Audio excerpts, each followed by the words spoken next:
उम्मीद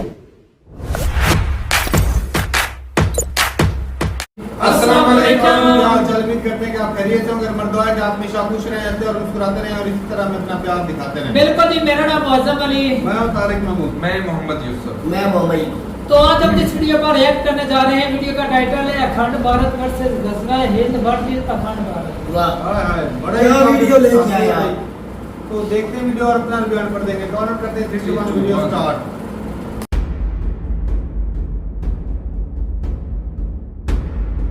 अब मैं आपको एक और तस्वीर और रादर एक मैप दिखाना चाहूंगा जो तब प्रेजेंट हुआ जब इंडिया ने 28 मई 2023 को अपनी नई पार्लियामेंट बिल्डिंग का इफ्तिताह किया। जब इंडिया की मिनिस्ट्री ऑफ एक्सटर्नल अफेयर्स के स्पोक्स पर्सन अरिंदम बख्शी से पूछा गया कि इस मैप का मकसद क्या है, तो उन्होंने कहा कि यह मैप किंग अशोका के जमाने की मौर्यन एम्पायर को डिपिक्ट करता है। सुपरफिशियली शायद यह बात दुरुस्त हो, लेकिन इसके पीछे जो सोच है वो सोच है अखंड भारत की।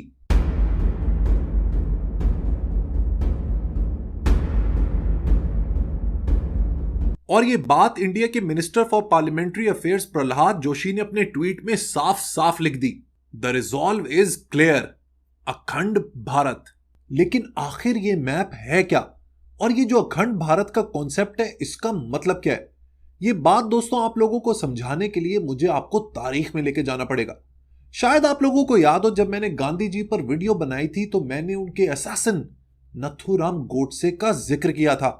नथुराम गोडसे और उसके साथी नारायण आप्टे एक right wing Hindu group RSS के फॉलोअर्स थे, जिन्होंने गांधी को अपने साथियों के साथ मारने का प्लान बनाया। 30 जनवरी 1948 को नथुराम गोडसे ने गांधी को पॉइंट ब्लैंक गोलियां मारकर असैसिनेट कर दिया। गोडसे का ट्रायल हुआ और साथ नारायण आप्टे का भी, और फाइनली दोनों को फांसी की सजा दी गई। जिस दिन गोडसे को फांसी दी जा रही थी, यानी कि 15 नवंबर 1949, तो वो अपनी सेल से बाहर निकला और बाहर निकलते ही उसने एक नारा लगाया, अखंड भारत, जिसके जवाब में नारायण आप्टे ने कहा अमर रहे।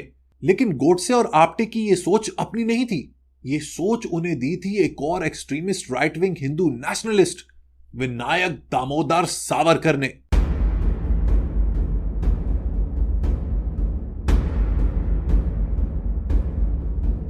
शशि थरूर की किताब why I am a Hindu का रिव्यू करते हुए मैंने आपको वीर सावरकर से इंट्रोड्यूस करवाया था। सावरकर ही वो शख्स था जिसने हिंदुत्व के कॉन्सेप्ट को पॉपुलराइज किया, जिसका आज सबसे बड़ा फॉलोअर नरेंद्र मोदी है। सावरकर एडोल्फ हिटलर के फैशिज्म और जर्मन नाट्सिज्म से बहुत इंस्पायर्ड था, और वो इसी फैशिज्म को इंडिया में राइज करना चाहता था। इसका प्रूफ है उसकी 1937 की स्पीच, जिसमें सावरकर ने कहा कि हिंदुस्तान एक होगा, कश्मीर से रामेश्वर तक और सिंध से आसाम तक। इसके अलावा सावरकर का कहना था कि हर वो शख्स जो इंडस दरिया से समंदर तक और हिमालय से नीचे रहता है, वो दरअसल हिंदू होली लैंड का हिस्सा है। सावरकर की स्टेटमेंट के रेफरेंस से अगर आप पाकिस्तान, इंडिया, बांग्लादेश, नेपाल, भूटान, म्यांमार का मैप देखेंगे तो आपको अखंड भारत यानी कि अनडिवाइडेड इंडिया की पूरी कहानी समझ आ जाएगी। सो अखंड का मतलब है अनडिवाइडेड और अखंड भारत का मतलब अनडिवाइडेड इंडिया। ये इंडिया के राइट विंग हिंदू नेशनलिस्ट का एक ऐसा ख्वाब है जिसमें अफगानिस्तान से लेके all the way till Myanmar सिर्फ एक ही जियोपॉलिटिकल एंटिटी है। ये एक ही हिंदू होली लैंड है और इस लैंड का नाम है हिंदुस्तान। सो अखंड भारत का जो कॉन्सेप्ट है वो ना अफगानिस्तान को मानता है, ना पाकिस्तान को, ना बांग्लादेश को, ना नेपाल को, ना भूटान को और ना म्यांमार को। इसका प्रूफ आपको फॉर्मर आरएसएस चीफ गोलवलकर की इस स्टेटमेंट में मिल जाएगा। उसने कहा था कि Pakistan is an uncertain state and we should try to unite both the countries into one. Pakistan एक गैर यकीनी रियासत है और हमें पाकिस्तान और इंडिया को मिला देना चाहिए। मोरोवर गोलवलकर ने अपनी किताब बंच ऑफ थॉट्स में यह भी क्लेम किया कि अफगानिस्तान और ईरान को भी अखंड भारत का हिस्सा होना चाहिए। सावरकर और गोलवलकर के इन आइडियाज को एक और हिंदू राइट आइडियोलॉग पंडित दीनदयाल उपाध्याय ने मजीद फैलाया। दीनदयाल के मुताबिक India is one nation till the oceans. Kashmir से लेकर कन्याकुमारी तक भारत एक है। दीनदयाल के मुताबिक अखंड भारत का जो आइडिया है वो 3 वजूहात की वजह से बहुत ज्यादा इंपॉर्टेंट है। पहली ये कि पार्टीशन की वजह से इंडिया को पाकिस्तान से ज्यादा नुकसान हुआ, उसका डिफेंस एक्सपेंडिचर बढ़ गया और इंडस्ट्री की प्रोडक्टिव कैपेसिटी कम हो गई। दूसरी ये कि पार्टीशन की वजह से कुछ सीक्रेट प्रॉपर्टीज पाकिस्तान के पास चली गईं, जैसे कि ननकाना साहिब और आर्या समाज की करोड़ों की जायदाद। तीसरी वजह दीनदयाल के मुताबिक ये थी कि पाकिस्तान की वजह से मुसलमान अपनी गोल्डन मुगल एम्पायर के ड्रीम को रिवाइव कर लेंगे। This is the reason why he wanted an undivided India. So Akhand Bharat as a concept एक ऐसा मुल्क है जिसका एक कॉन्स्टिट्यूशन है, एक पार्लियामेंट है, एक जुडिशरी है, एक मिलिट्री है और एक नेशन है। बाय द वे, जब मोदी साहब नवाज शरीफ से मिलने एक सरप्राइज विजिट पर लाहौर पहुंचे तो आरएसएस ने एक बयान जारी किया कि हमें आज भी यकीन है कि पाकिस्तान और बांग्लादेश एक दिन इंडिया के साथ यूनाइट हो जाएंगे। इनफैक्ट 2012 में जब नरेंद्र मोदी गुजरात के सीएम थे तो उन्होंने भी अखंड भारत की बात की थी, जिसको उन्होंने नाम दिया था सांस्कृतिक भारत का, dream of a United India. यहां पर दो चीजें डिस्कस करना बहुत ज्यादा इंपॉर्टेंट है। देखिए, जो आरएसएस के ओरिजिनल थिंकर्स है ना, वो ये कंसिडर करते थे कि अखंड भारत एक जियोपॉलिटिकल एंटिटी होगी जिसकी बाउंड्रीज होंगी अफगानिस्तान से नेपाल म्यांमार तक, जबकि आज की आरएसएस इसे एक कल्चरल कॉन्सेप्ट की तरह आगे लेकर जाना चाहती है। But my apologies to RSS, I am sorry to rain on your parade, but the reality is कि अखंड भारत ना एक जियोपॉलिटिकल एंटिटी बन सकती है और ना ही एक cultural entity. But why do I से दिस? इसकी बहुत सॉलिड रीजंस है।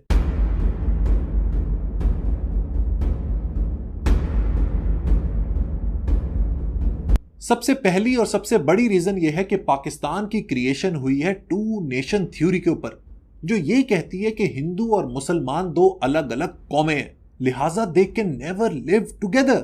ये टू नेशन थ्योरी इतनी तगड़ी थी, इसकी सोच अवाम में इतनी मकबूल थी कि अंग्रेजों की पावर होने के बावजूद पाकिस्तान को क्रिएट करना पड़ा। So this two nation theory will never allow Pakistan to merge with India. ये तो हो गई पहली रीजन। दूसरी रीजन है पाकिस्तान की स्ट्रॉन्ग मिलिट्री। पाकिस्तान की मिलिट्री वो इदारा है जो सबसे तगड़ा है और ऑर्गेनाइज्ड है, चाहे वो पॉलिटिकली हो या फिर मिलिटरीली। पाकिस्तान मिलिट्री के होते हुए it's never ever ever ever possible कि पाकिस्तान इंडिया के साथ मर्ज हो जाए और अखंड भारत का हिस्सा बन जाए। तीसरी बड़ी रीजन व्हाई दिस अखंड Bharat will never be a reality is कि पाकिस्तान में तकरीबन 23 करोड़ मुसलमान रहते हैं और ये मुसलमान कभी भी इंडिया में मूव नहीं करना चाहेंगे, और अगर ये मूव हो भी गए तो इंडिया के पॉपुलेशन डेमोग्राफिक्स तहस नहस हो जाएंगे। मुसलमानों की पॉपुलेशन वहां बहुत ज्यादा बढ़ जाएगी and India would never want that, क्योंकि मुसलमानों की आबादी में इजाफा आरएसएस की आइडियोलॉजी के खिलाफ है। It is against the Hindutva ideology. चौथी रीजन ये कि पाकिस्तान एक न्यूक्लियर पावर है और एक न्यूक्लियर पावर कभी भी अपना लैंड किसी और मुल्क को नहीं दे सकता। This is only possible if Pakistan loses the nuclear war, और अगर इस खित्ते में न्यूक्लियर वॉर हुई तो ना पाकिस्तान बचेगा और ना इंडिया। एक और रीजन जिसकी वजह से अखंड भारत कभी भी रियलिटी नहीं बन सकता वो ये कि ये कॉन्सेप्ट खुद इंडिया की फॉरेन पॉलिसी के खिलाफ है।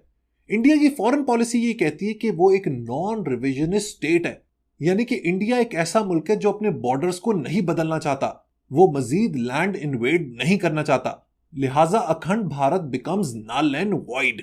और आखिरी रीजन ये कि एक पाकिस्तानी के हालात जितने भी खराब हो, वो जितना ही गरीब हो, वो जितना ही महंगाई का मारा हुआ हो, वो कभी भी इंडिया के साथ मर्ज नहीं होना चाहेगा। अब सवाल यह है कि जब ये इतना इम्प्रैक्टिकल आइडिया है तो why do people in India keep on talking about it? वो इसलिए कि ये सिर्फ एक प्रोपेगेंडा है टू विन द इलेक्शंस। यहां पे मुझे हामिद मीर का एक शो याद आ रहा है जो आज से 10-15 साल पहले रिकॉर्ड हुआ था। उसमें एक इंडिया के फॉर्मर मिलिट्री जनरल मौजूद थे। उसने एक बहुत ही जबरदस्त बात कही। उसने कहा कि इंडियंस बहुत फ्रूगल हैं, बहुत इंटेलिजेंट है, आईटी में इंडिया का बहुत बड़ा नाम है और दुनिया में हर जगह इंडियंस की वाह-वाह है। They are very very intelligent except when it comes to Pakistan. Pakistan का नाम सुनते ही न जाने इंडियंस को क्या हो जाता है, दे स्टॉप बिहेविंग वाइजली। और इसी अनवाइज नेचर का नतीजा है ये अखंड भारत का कॉन्सेप्ट। जिस तरह आरएसएस के लोग इंडिया में अखंड भारत की बात करते हैं, इसी तरह पाकिस्तान में भी कुछ यूटोपियन माइंड्स हैं जो गज़वाए हिंद की बात करते हैं। अब ये गज़वाए हिंद क्या है?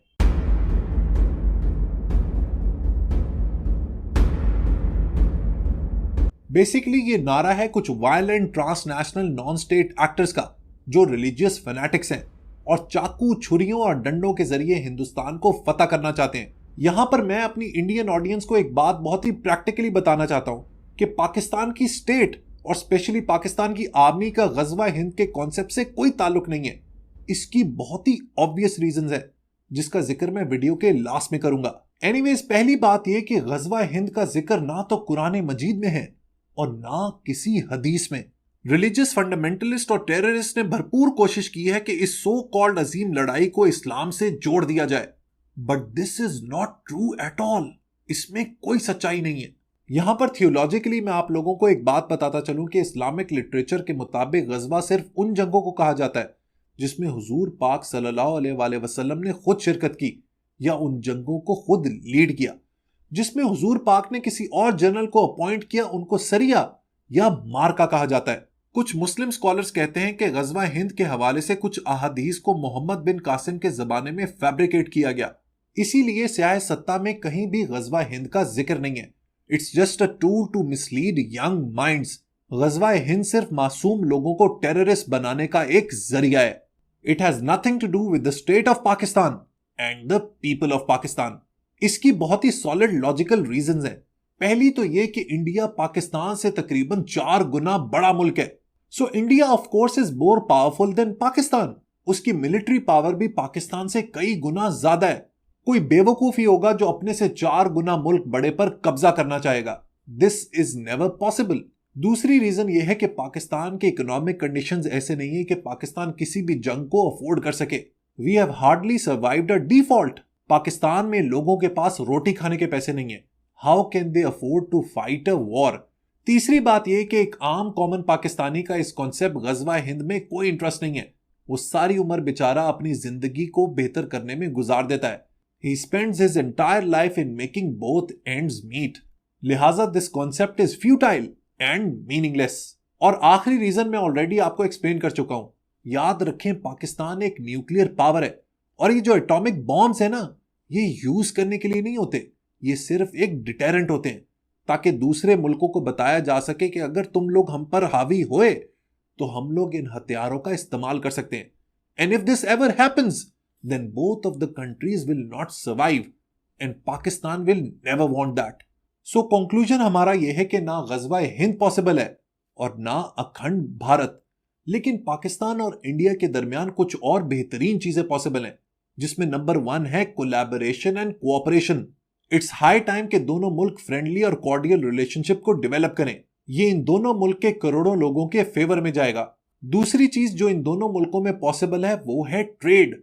इट्स सो अनफॉर्चुनेट कि ये दोनों इतने बड़े मुल्क हैं लेकिन हार्डली इनके दरमियान ट्रेड होती है। अगर हम सिर्फ ट्रेड खोल देना इन दोनों मुल्कों में तो इन दोनों मुल्कों की जो गरीब अवाम है उनके हालात बहुत बेहतर हो सकते हैं। तीसरा ये कि we need to have cultural exchange between the two countries. आज दुनिया एक ग्लोबल विलेज है और कल्चरल एक्सचेंज इज इंडिस्पेंसिबल। एक और चीज जो दोनों मुल्कों में हो सकती है वो है sports diplomacy. Pakistanis and Indians love cricket. इस क्रिकेट को प्रमोट किया जाए और इस प्रमोशन के जरिए पाकिस्तान और इंडिया के डिप्लोमेटिक हालात को बेहतर किया जा सकता है। इसके अलावा दोनों मुल्कों को अपने लोगों के ऊपर इन्वेस्ट करने की जरूरत है। We should share our human resource ताकि दोनों मुल्कों में ह्यूमन कैपिटल डेवलप हो, टेक्नोलॉजी का ट्रांसफर हो और हम लोग मिलकर नई नई इजादात कर सकें। एक और काम जिसके अंदर पाकिस्तान और इंडिया मिलकर काम कर सकते हैं वो है गुर्बत का खात्मा। जितनी पाकिस्तान में पावर्टी है उतनी ही इंडिया में है। लिहाजा इन दोनों मुल्कों को अपने गरीब लोगों के लिए काम करना चाहिए और मिलकर काम करना चाहिए। Moreover both the countries can work on big infrastructure projects जैसे कि creation of road network, power and dams. सबसे इंपॉर्टेंट बात यह कि अगर हमारे ताल्लुकात अच्छे होंगे तो हम लोग अपनी मिलिट्री के ऊपर कम स्पेंड करेंगे। पाकिस्तान अपने बजट का तकरीबन 15 से 16% मिलिट्री के ऊपर खर्च करता है, which is huge. Similarly India का भी मिलिट्री एक्सपेंडिचर बहुत ज्यादा है। अगर हम अपने हालात बेहतर करेंगे तो our military expenditure will slow down और वहां से जो पैसे बचेंगे वो हम अपनी गरीब आवाम को दे सकेंगे। और आखिर में ये कि we need to have more people to people contact. हम लोग आपस में ट्रैवल करना शुरू करें। इंडियंस पाकिस्तान आए, पाकिस्तान को देखें। Similarly Pakistani should go to India. Both are absolutely beautiful countries. जब जापान और कोरिया आपस में कॉर्डियली रह सकते हैं, जब यूरोपियंस इतनी जंगें लड़ने के बाद एक दूसरे से फ्रेंडली हो सकते हैं, then why can't India and Pakistan do this? It's high time कि अखंड भारत और गजवा हिंद जैसे फ्रिवलस और यूटोपियन कॉन्सेप्ट से निकलकर हम लोग दोनों मुल्कों की अवाम का सोचें, so that both the countries can prosper. मेरी बातों के बारे में जरूर सोचिएगा, जज्बात से नहीं, दिमाग से। वीडियो पसंद आई हो तो लाइक बटन जरूर प्रेस कीजिएगा। Until next time, goodbye. चलो जी, वीडियो खत्म हो गया और भाई साहब काफ़ी इंटरेस्टिंग थी वीडियो, और भाई साहब ने जो बातें की फैक्ट पे की हैं और अपने से नहीं फेंकी, कुछ किताबों का भी हवाला दिया गया है। आरएसएस की आइडियालॉजी के बारे में बताया कि हिटलर की आइडियालॉजी और आरएसएस की आइडियालॉजी वो थोड़ी सी मिलती जुलती है। बाकी भाई इसमें मैं कहता हूँ बुरी बात भी नहीं है। कौन सी? कोई भी अपनी अगर कौम को बंदा जगाना चाहे या उसको बढ़ाना चाहे, मुसलमान नहीं करते, अपनी कोई सोई हुई कौम है उसको, ये हमारे मौलवी कितने तबलीग के लिए जाते हैं, निकलते हैं, क्यों? सारा तरीका नहीं बताते इस्लाम को फॉलो करो कैसे करना है। बिल्कुल। लेकिन इसमें एक चीज जो है ना वो ये है कि अपनी चलो कौम को जगाना तो अच्छी बात है, लेकिन जो दूसरी कौम को नुकसान पहुंचाना वो बुरी बात है। हिटलर की बात करें तो हिटलर ने यहूदियों के ऊपर बहुत जुल्म किया था। बिल्कुल, नो डाउट भाई साहब, मुसलमानों ने हिंदुस्तान में हिंदुओं पे बहुत जुल्म किया, इसमें कोई दो राय नहीं। उन्होंने इज्जतें लूटी, उन्होंने माल लूटा, उन्होंने इतना देर कब्जा किया, सब कुछ किया, वो बहुत कुछ किया। तो देखा जाए तो भाई बदला भी होता है कि एक बंदा जब कौम इतना तकलीफ सहती है तो कुछ ना कुछ तो लोग ऐसे उठते हैं कि जो अपनी कौम को जगाने की कोशिश करते हैं, अपनी कौम को का सर ऊंचा करने की कोशिश करते हैं। उसके लिए सर ऊंचा करते करते लोग तो अपने ही मरेंगे तारक साहब। तो यही तो बात है भाई साहब, जो इनवाइटर आए थे हम तो कन्वर्ट ही हुए हैं ना। बिल्कुल। हाँ। पहले अबावजदार हिंदू थे, सही बात है, कन्वर्ट हुए, जान बचाने के लिए हुए या इस्लाम को पसंद करके हुए, जैसे भी हुए। हाँ, हो गए। अब वो बदला लेंगे, तब भी हम भी पीछे, अब फिर हम पीसेंगे। सही बात। मतलब कुल मिला के पिटाई तो हमारी होगी इसमें। भाई हम भी असल में ये देखा जाए ना, जितनी हुकूमत की थी ना मुसलमानों ने, उतनी हुकूमत जो है ना हिंदुओं ने भी की थी इस खित्ते के ऊपर, और कम जो वक्त था वो गोरों का था। हाँ, ये बात है ना, दोनों इन तीनों पावरों ने हुकूमत इधर की है। जो जिसके में बस में था, जो करना चाहता, जो जिसको प्रमोट करना चाहता, उन्होंने भाई साहब किया अपने भाई साहब। हिंदुओं का तो ये सारा खित्ते ही था ना, ये ऊपर से तो दो आए, मुस्लिम आए पहले, बाद में गोरे आए, सारे आए। लेकिन आज भी अगर उसी सिचुएशन को ज़हन में रखते हैं, आज भी वही अगर करना चाहे तो उसका नुकसान ही है। जिस तरह यूरोप पहले लड़ता रहा, एक दूसरे को मारते रहे, तो नुकसान ही है। वो तो भाई साहब समझा रहे थे, ये कंसेप्ट जो लेकर चल रहे हैं गजवा हिंद वाला, पहले भाई साहब डिवाइड एंड रूल खेलते रहे, वो गोरे खेलते रहे, ये सिखा कर ही हो गए हैं डिवाइड एंड रूल। आज भी वो देख ले, वही कुछ कर रहे हैं। हम क्या, हम इस्तेमाल हो रहे हैं, आम जनता इस्तेमाल हो रही है, हम हुकूमतें हमारे ऊपर वो हुकूमत कर रही है। इधर जो क्या कह रहे हैं, मुसलमानों को खतरा है, हिंदुस्तान में कह रहे हैं कि हिंदुओं को खतरा है। तो यही चूरन हमें बेचा जा रहा है। तो जो सियासतदान होते हैं उन्होंने करनी होती है हुकूमत, कोई ना कोई मुद्दा चाहिए, और बाकी जो पाकिस्तान इकट्ठा और हिंदुस्तान खंड तो इकट्ठा चलो बॉर्डर ना हो, ये बात ताल्लुकात तो अच्छे करें, मतलब तरक्की तो कर सकते हैं। बिल्कुल, हजारों साल इकट्ठा रहे हैं तो भाई फिर भी रह सकते हैं, लेकिन इनके जो आइडियालॉजी है वो बदलनी पड़ेगी। जो मुसलमान है उनकी भी और जो हिंदू है दोनों की सोच, और यकीन माने जो बुरी सोच है ना वो छोड़नी पड़ेगी। 100 का 100% पता है फायदा किसको होगा? पाकिस्तान को ज्यादा फायदा, क्योंकि इंडिया जो कुछ करना चाहता कर चुका है, वो तो अब इकॉनमी वाइज बहुत बड़ा हो गया है यार।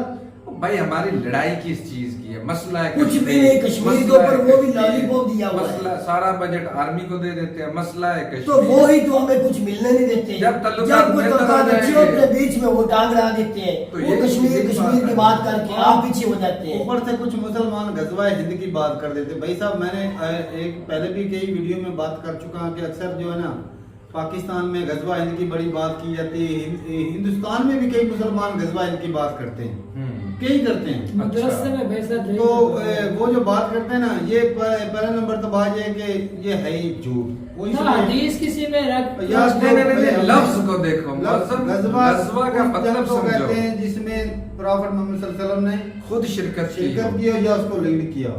अब देख लें अब कौन सी वो शिरकत करेंगे, बिल्कुल नहीं। तो फिर ये कैसे ये इस्लामिक टच, जिस तरह हमारे एक ब्रांड इस्लामिक टच देते हैं, इस वजह इस तरह ये जो है जिहादी लोग उन्होंने सिर्फ ना अवाम के अंदर इसका जोश भरने के लिए, इस्लाम का झंडा ऊपर ऊंचा लहराने के लिए इस्लामिक टच साथ दे दिया गजवा हिंद। अगर हिंदुस्तान में अगर कोई इस्लाम को लेकर, तो अगर कोई जंग होनी है, जब मुगल आए उस वक्त भी जंगें होती रही हैं, बड़ी बड़ी ये लंबी जंगें। 1965 की जंग हुई वो गजवा नहीं था, 1971 की हुई वो गजवा नहीं था, कारगिल की हुई वो गजवा नहीं था। या फिर आप उसको गजवा मानते हैं कि दोनों कंट्री उधर उधर उठ जाएं और एक दूसरे पे तबाह चला दें बर्बाद हो और जाए। तबाह बर्बाद हो जाए। ये कुछ मुसलमान ऐसा चाहते होंगे कि भाई साहब हमारे पास न्यूक्लियर है, हम इंडिया को तबाह कर दें। तो वो तो सामने बताया, इंडिया भी नहीं बचेगा, पाकिस्तान भी नहीं बचेगा, दोनों के कुछ नहीं बचेगा। फिर इंडिया तो फिर कोई आधा बच जाना, पाकिस्तान तो नक्शे से मिट जाना है। वो नहीं है मामा, नक्शे से मिट जाना है। उधर इंडिया का भी पल्ले कुछ नहीं चलो रहेगा, बात जायज है, लेकिन पल्ले क्या रह जाएगा? दोनों के पल्ले कुछ नहीं रहेगा। तो जरूरत क्यों आन पड़ी एटम बम चलाने की? जरूरत उनको पड़ी जिनको लॉलीपॉप पैसा जिसने खाना मुझे है, भाई साहब वो याद ये है। बातें करते हैं।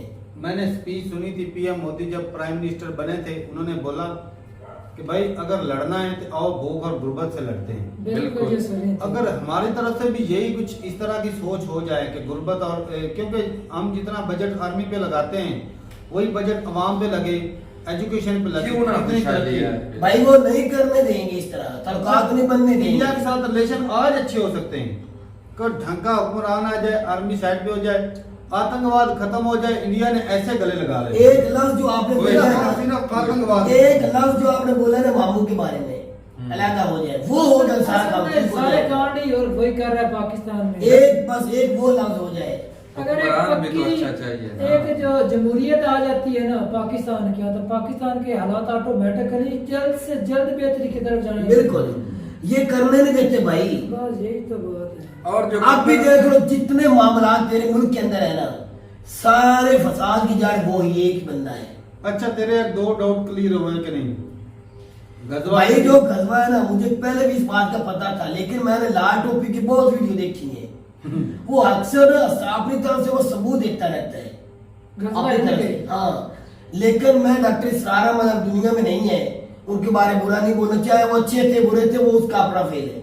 उसकी मैंने बहुत ही वीडियो देखी है, उसके अंदर वो बहुत ज्यादा बताते थे डिटेल में, ये होगा वो होगा, जंगे होगी, पाकिस्तान का हिस्सा इंडिया में चला जाएगा, पहले इंडिया पाकिस्तान को ये हिस्सा कब्जाएगा, फिर पाकिस्तान ये वो उसका वो कब्जाएंगे, ये होगा, काफी कुछ मतलब के पेश हुई थी ना। हाँ, पेशन वही से की हुई बस थी। ये तो हर कोई करता है। वो हाल नेट के ऊपर आप गूगल करोगे ना, नेट के ऊपर जैसे भी दिखाए वो फौरन से डॉक्टर इसरार अहमद आ जाएंगे। यार मुझे पता है उनका, लेकिन ये गजबे हिंद वाला तो चूरन ही है भाई साहब मुसलमानों के लिए कि इनको हिंदुओं के खिलाफ लड़ाना है, भड़काना है। और अखंड भारत और वाला अखंड वाला भारत वाला भाई साहब वो भी ऐसे चूरन ही है। वो डबल चूरन चूरन बोले। वो चूरन नहीं, वो चूरन इसलिए है कि अखंड भारत का बॉर्डर तो इकट्ठे होने से रहे, ऐसा है कि जिस तरह यूरोपियन यूनियन बनी हुई है, ताल्लुकात इस बेहतर हो तरह सकते हैं। ताल्लुकात बेहतर हो जाए, आतंकवाद खत्म हो जाए, तो भाई साहब सारे इस खित्ते को अमन हो जाना है। आतंकवाद जब उस वक्त खत्म नहीं होगा जब तक अमन अफगानिस्तान में नहीं होगा। अमन उस वक्त होगा जब तक पाकिस्तान और इंडिया के दिमाग से पुलिस की गंदी निकल जाएगी, दोनों सियासतदानों से। उस वक्त अफगानिस्तान में अमन नहीं मैं तो हमारी अच्छा, तरफ से पाकिस्तान जो है इस्लामिक टच देता रहा, इस्लामी रियासत मदीना बनाता रहा, और हालत क्या कर दी है, इस्लाम का चूरन दे यार क्या तू आज वही बात है ना। मदीना की बात तू चला गया, मेरी बात बात 70 साल की कर। मेरी बात तो सुन, आज कहीं वही तो मुद्दा होता है, वही एक एक चूरन रंग खड़ा हो हिंदुस्तान जाता दे है। रहा है अपने लोगों को दे अखंड रहे हैं, भारत। बिल्कुल। भाई साहब हमारी तरह की हालत हो जाएगी, क्या फायदा बनाने का? चलो चाह पूरा कर ले, नहीं और अब कर ले चाह पूरा, ये गर्मी बढ़ रही है, एकदम धड़ाम नीचे आ जाएगी, फिर इस तरह हो जाएगा। बाकी ये बात है भाई साहब कि हिंदुस्तान अगर तरक्की कर रहा है ना तो उसमें है एकता, यूनिटी। अगर आप इकट्ठे रहेंगे, आपस में लड़ाई भिड़ेंगे नहीं तो तरक्की करते जाएंगे, लड़ेंगे तो आपस नीचे में- आएगी तरक्की। तो अगर ये धर्म को लेकर आपस में लड़ेंगे तो तरक्की नहीं होगी, उल्टा उजाड़ होगा। जिस तरह आज पाकिस्तान की हालत है वैसी हो जाएगी। भाई साहब बाहर वाली कोई ताकत भी किसी कंट्री को इतना नुकसान नहीं पहुंचा सकती जितने अंदर वाले लोग पहुंचाएंगे, पहुंचाते हैं बिल्कुल। कोई उनको कोई रोक भी नहीं सकता भाई साहब। अवाम के समंदर के सामने सभी घुटने टेक देते हैं। और बाकी बात है, एक नथुराम गोडसे वो आरएसएस के थे, तो उन्होंने मारा था पीएम मोदी को। नहीं सॉरी पीएम मोदी को नहीं, सॉरी महात्मा गांधी जी को। हाँ महात्मा गांधी, उनको मारा था। तो भाई देख रहे कि आज मैंने अक्सर वीडियो देखी है कि वो जब जाते हैं बाहर के कंट्री में, पीएम मोदी गांधी के सामने झुके होते हैं, लेकिन है भी आरएसएस के बंदा भी आरएसएस का ही है। तो हुकूमत आज उनकी है, हमारा भी उन्होंने ही था। ये इस बारे में थोड़ा सा भाई साहब पता नहीं कि वो सिर्फ लोगों को दिखाने के लिए झुकते हैं, तो भाई और क्या है, या फिर वो ये वही बात है तारक जो हमारी आर्मी करती है, दिखावा कुछ होता है, अंदर से सोच कुछ होती है। जैसे कैद आजम को हमारे अपने ही लोगों ने बिल्कुल, हम कैद आजम को किसने मारा और इज्जत आ जाती है।